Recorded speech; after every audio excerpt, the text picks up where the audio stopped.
eu vou reagir aí o fim dos Mamonas. Bora pro vídeo. Desastre aéreo fatal. A notícia que abalou o Brasil em 2 de março de 1996 marcou o trágico desfecho na história dos Mamonas Assassinas e pôs um fim ao sonho da banda que acabava de experimentar a ascensão meteórica. Mas você já se perguntou como foram os últimos momentos do grupo?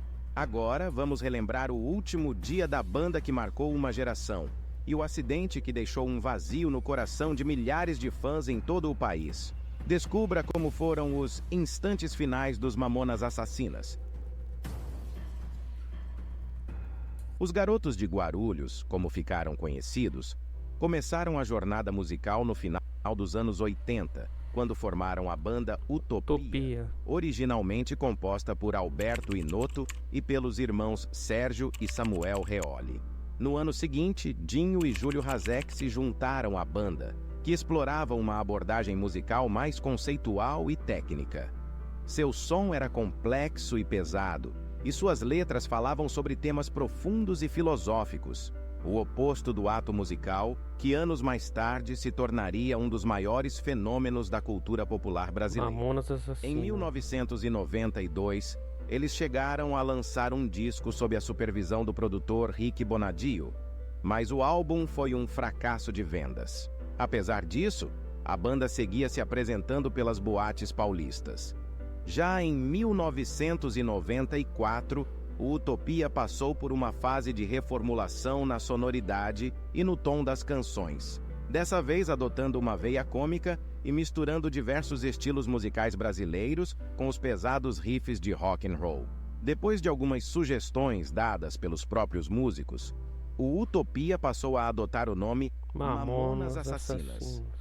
Em abril de 1995, a banda deu o passo que seria o divisor de águas em sua curta carreira. Os Mamonas conseguiram um contrato com a extinta gravadora EMI Music, após o diretor artístico da gigante fonográfica assistir a um concerto dos músicos na boate Lua. Os caras foram famosos demais na época. O grupo entrou em estúdio em Los Angeles, Estados Unidos, para gravar o seu álbum homônimo de estreia. Mais uma vez, Rick Bonadio encabeçou a produção. Essa capa do CD, se fosse hoje em dia, ia dar um processo. Do álbum em 23 de junho daquele ano, o disco da banda inicialmente passou despercebido nas lojas.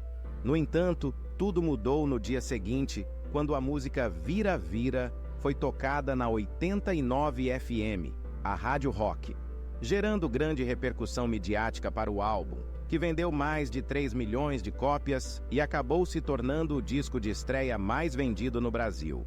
A partir daí, os Mamonas Assassinas embarcaram em uma turnê por todo o país, lotando shows e alcançando impressionante popularidade em um curto espaço de tempo.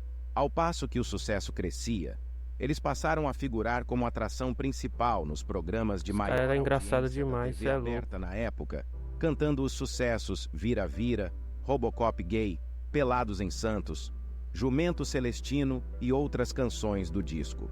Com apresentações repletas de energia, letras bem-humoradas e roupas excêntricas, a banda acabou se tornando uma febre entre o público infanto-juvenil.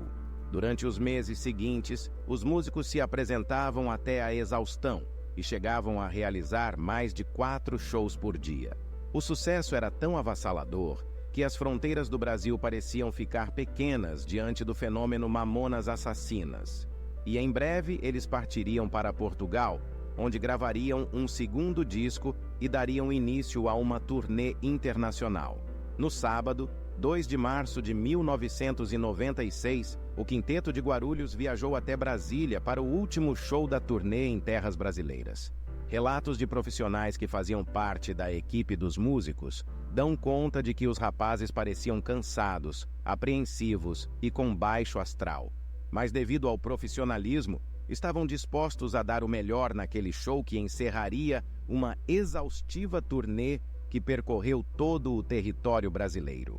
O espetáculo foi assistido por 4.500 pessoas, que mal sabiam que estavam presenciando o último show da banda antes de seu trágico fim. Era o último show. A aeronave. Construído a partir de um modelo de caça suíço FFA, Os caras sempre falavam que o avião ia o cair. Learjet 25, registrado como Papa Tango Lima Sierra Delta, era um jato executivo pertencente à empresa de voo fretado Madrid Táxi Aéreo, e aparentemente estava com todas suas inspeções obrigatórias e documentações em dia, assim possuindo autorização para a realização de voos fretados. A tripulação. A equipe encarregada pelo voo era composta pelo piloto Jorge Luiz Germano Martins e o primeiro oficial Alberto Yoshiumi Takeda.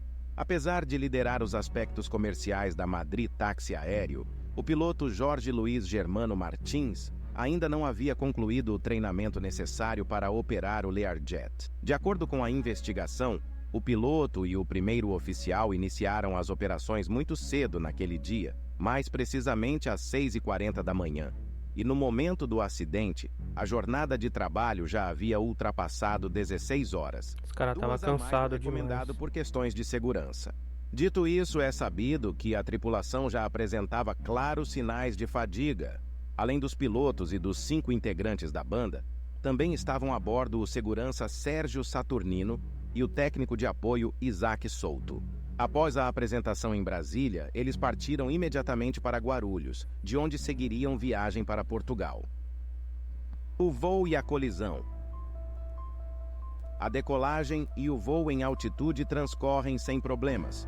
Porém, durante a descida para São Paulo, a situação começa a apresentar dificuldades.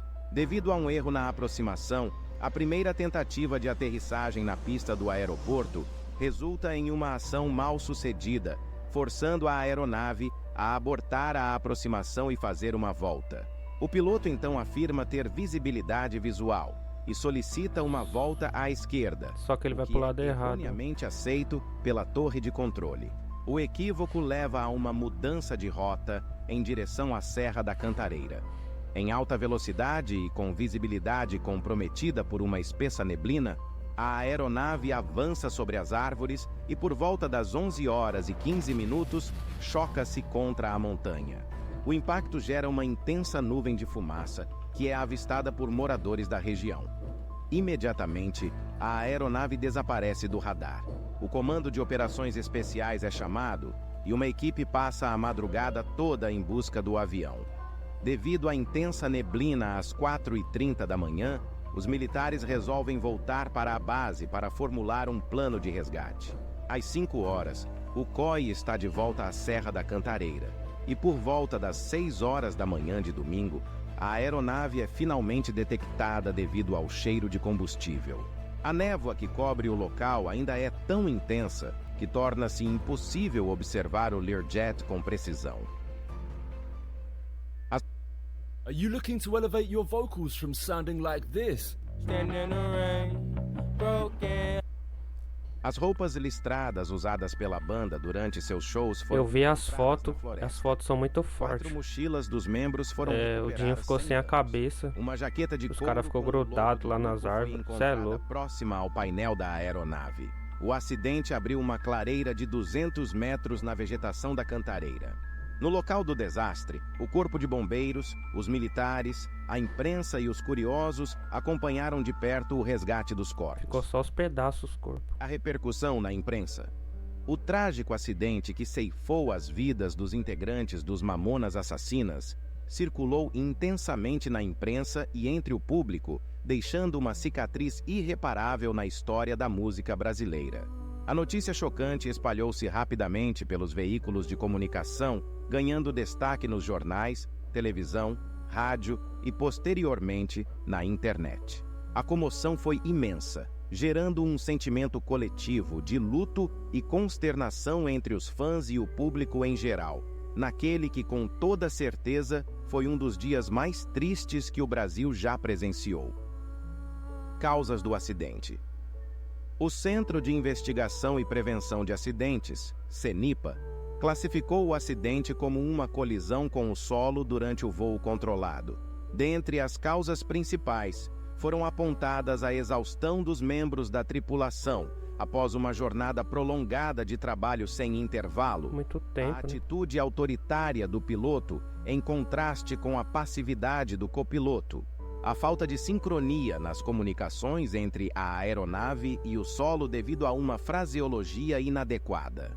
Além da falta de familiaridade da equipe com a carta aeronáutica do aeroporto de destino, e a presença de fatores ambientais e externos que dificultaram a orientação do piloto, como a baixa densidade da região montanhosa, resultando em visibilidade limitada, especialmente durante a noite. Se gostou do conteúdo, considere se inscrever no canal para receber mais vídeos como esse. Curta. Então é isso, rapaziada. Gostou do vídeo? Deixa o like. Se não é inscrito, se inscreve.